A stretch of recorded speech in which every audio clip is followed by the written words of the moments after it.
जी, अब हम स्टार्ट करेंगे गजनवी सल्तनत को। गजनवी सल्तनत जो है 1977 से लेकर 1186 तक गजनवी सल्तनत चलती है, और ये मोहम्मद बिन कासिम के हिंदुस्तान में आने के 300 साल बाद का जो बाकायदा तौर पर सल्तनत कायम होती है हिंदुस्तान में, वो गजनवी सल्तनत है। तो इसका फाउंडर है अबू मंसूर सबकतगीन। अबू मंसूर के बाद उसका आता है सुल्तान महमूद गजनवी, जो हिंदुस्तान के ऊपर 17 जो हमले करता है। और बड़ी मशहूर लड़ाई होती है गजनवी सुल्तान महमूद गजनवी की हिंदू राजा जयपाल के साथ, और इसको ये शिकस्त देता है। और इसका तल्लुक अफगानिस्तान से है। अफगानिस्तान में गजनी एक इलाका है, वहीं पर इसका मकबरा है, वहीं पर जिसको दफन किया जाता है और वहीं पर पैदा होता है, वहाँ से ये लोग आते हैं। 1998 से लेकर 1030 तक जो पीरियड है वो सुल्तान महमूद गजनवी का है। और इससे पहले जो एक साल है तकरीबन, वो उसका है आपका ये सबकतगीन का, जो 1977, तो 1998 में जहाँ दिया जाता है। अच्छा, अब जो गजनवी सल्तनत है, इसका आखिरी सुल्तान जो है उसका नाम था खुसरो मलक।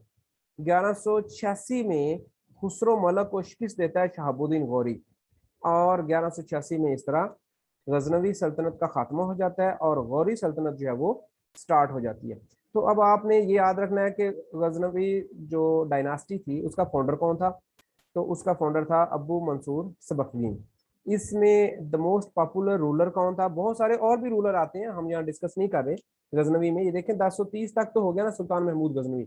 अब 1030 से लेकर 1186 के दरमियान और बहुत सारे आते हैं, तो वो इतने नहीं है फेमस, इसलिए उनका हम जिक्र नहीं कर रहे। तो हम इसमें जो ज़्यादा जो मशहूर हैं वो सुल्तान महमूद गजनवी हैं, जिनके नाम पर ये पाकिस्तान आर्मी ने जो है वो गजनवी मिसाइल जो है वो भी बना रखा है। तो फिर गौरी आएगी तो गौरियों के नाम पर भी हमने गौरी मिसाइल जो है वो बना रखा है। तो गौरी मिसाइल जो है वो शहाबुद्दीन गौरी के नाम पर ही बनता है, और गजनवी मिसाइल जो है ये सुल्तान महमूद गजनवी के नाम पर जो है वो बनता है। तो अब शहाबुद्दीन गौरी जो है 1186 में आखिरी गजनवी जो रूलर था खुसरो मलक को शिकस्त देकर हिंदुस्तान में गौरी डायनास्टी की बुनियाद रख देता है। और गौरी डायनास्टी चलती है 1215 तक। अच्छा, इसका जो फाउंडर है दैट इज गयासुद्दीन मोहम्मद गौरी। ये सीन नहीं है गयास के साथ, ये से है असल में, से लिखा नहीं गया तो सीन लिख दिया, वैसे गयासुद्दीन मोहम्मद गौरी। अच्छा, गयासुद्दीन मोहम्मद गौरी रूलर बनता है। तो जो शहाबुद्दीन मोहम्मद गौरी है ये इसका भाई है, ये सिपा सलारे फौज होता है, और बाद में ये रूलर बन जाता है शहाब। तो ज्यादा जो पॉपुलर है वो शहाबुद्दीन गौरी है, जिसका जो पीरियड है वो 1202 से 1206 तक है। अच्छा, शहाबुद्दीन गौरी की बहुत ही मशहूर लड़ाइयाँ दो होती हैं। एक को हम कहते हैं जंगे तराइन अव्वल, और दूसरे को हम कहते हैं जंगे तराइन दोम। तो इसमें आप देखें कि तराइन वो जगह थी जहां पर इसकी जी, आवाज अजका अब आ रही है या अब भी नहीं आ रही, दोबारा मैसेज करें। जी, तराइन वो जगह है जहां पर शहाबुद्दीन गौरी का मुकाबला होता है पृथ्वीराज चौहान से। तो पहली जो जंग थी उसको कहते हैं जंगे तराइन अव्वल, और दूसरी जंग जंगे तराइन दोम। तो पहली जो जंग थी उसमें शहाब को शिकस्त होती है, और पृथ्वीराज चौहान जो है वो जंग जीत जाता है। और इसी के ऊपर इंडिया ने मिसाइल बनाया था पृथ्वी मिसाइल। तो उसी के जवाब में फिर पाकिस्तान ने मिसाइल बनाया था गौरी मिसाइल। तो ये पृथ्वी जो है ये बेसिकली बहुत ही पॉपुलर, बड़ा फेमस एक राजपूत एक जो है वो लीडर था।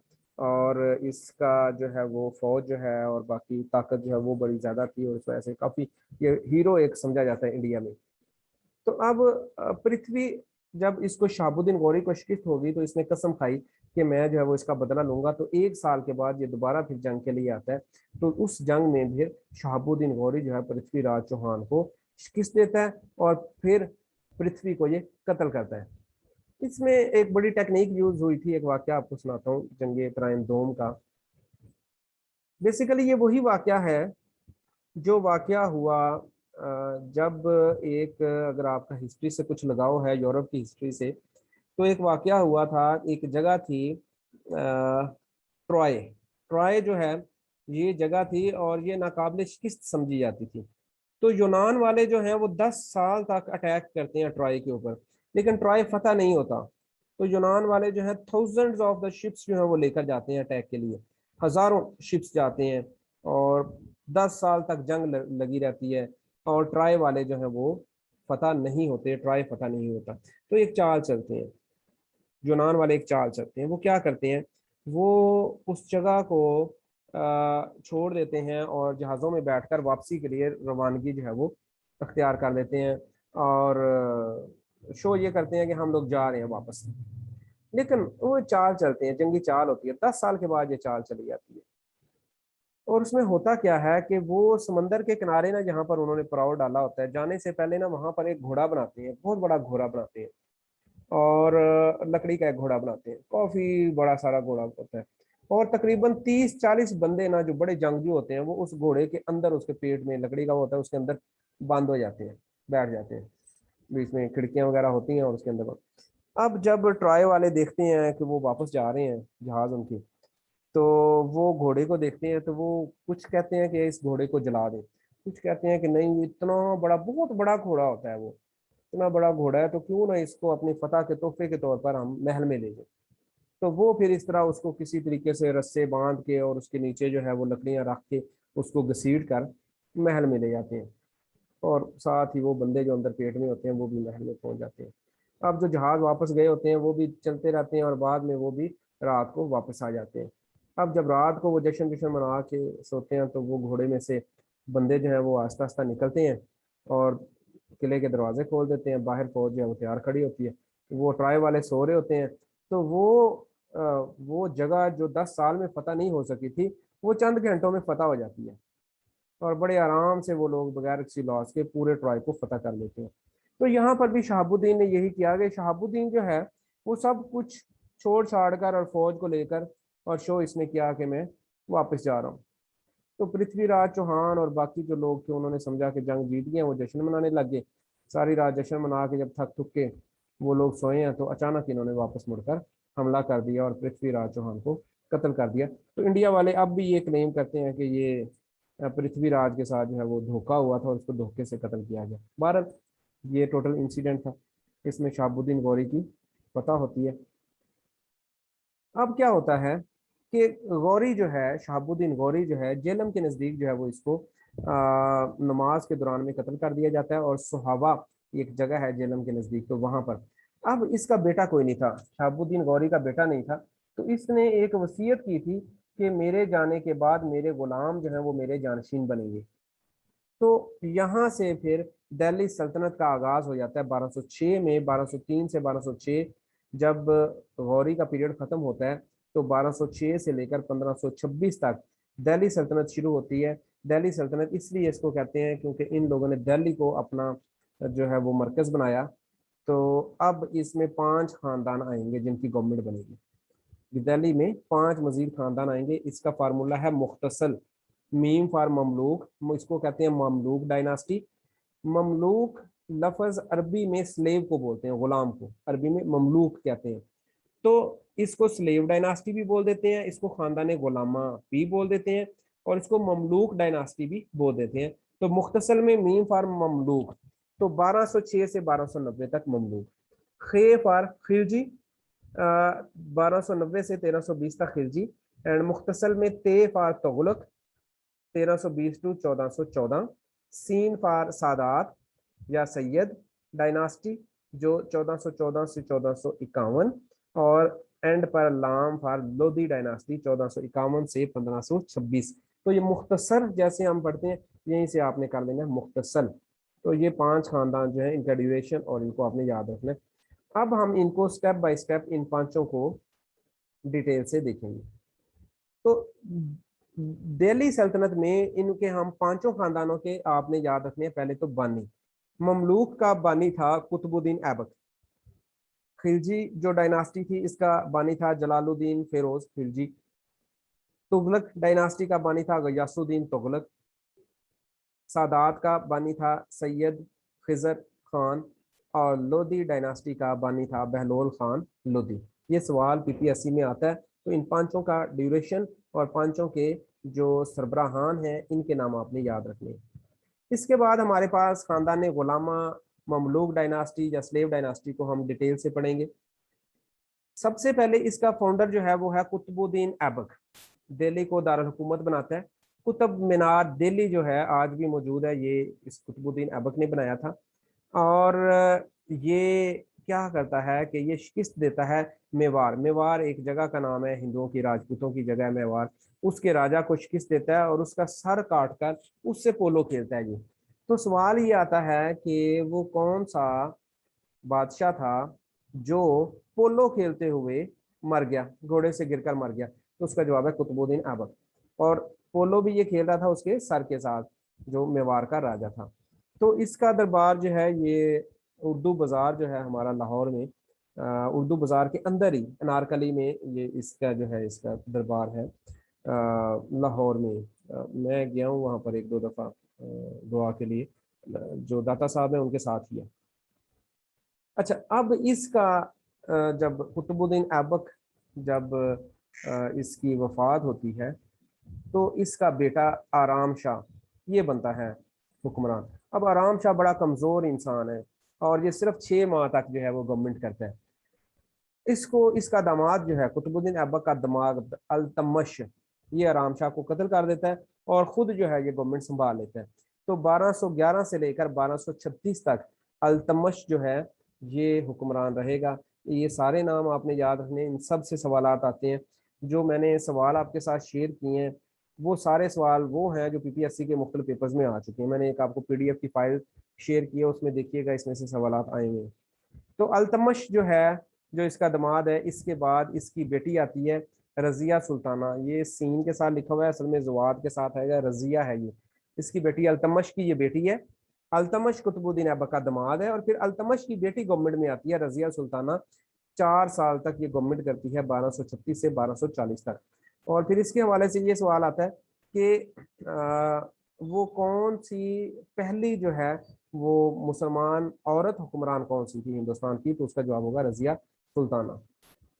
अच्छा, इसके बाद ये जो इनकी ममलूक डायनास्टी खत्म हो जाती है, रजिया सुल्ताना पर खत्म नहीं होती, 1240 से आगे भी ये चलती है, 1290 तक है, बाद में और काफी सारे लोग आते हैं इसमें। इसके बाद खानदान खिलजी 1290 से लेकर 1320 तक। इसका फाउंडर है जलालुद्दीन फिरोज खिलजी, ये बानी है। 1290 से 96, 6 साल तक ये रहता है। और इसके बाद इसका दामाद गवर्नमेंट संभालता है, ये ज्यादा मशहूर है, अलाउद्दीन खिलजी। अलाउद्दीन खिलजी के हवाले से बड़ा इम्पोर्टेंट है क्योंकि ये वो बड़ा जंगजू किस्म का इंसान था। और ये वो बंदा था जिसने, क्योंकि ये वो टाइम है, अब आप अगर याद रखें 13वीं सदी चल रही है और ये वो टाइम है जब पावर में आ रहे थे Genghis Khan, Mongol Mongol power में आ रहे थे और पूरी दुनिया को जो है वो उन्होंने वक्त डाला हुआ था मंगोलों ने।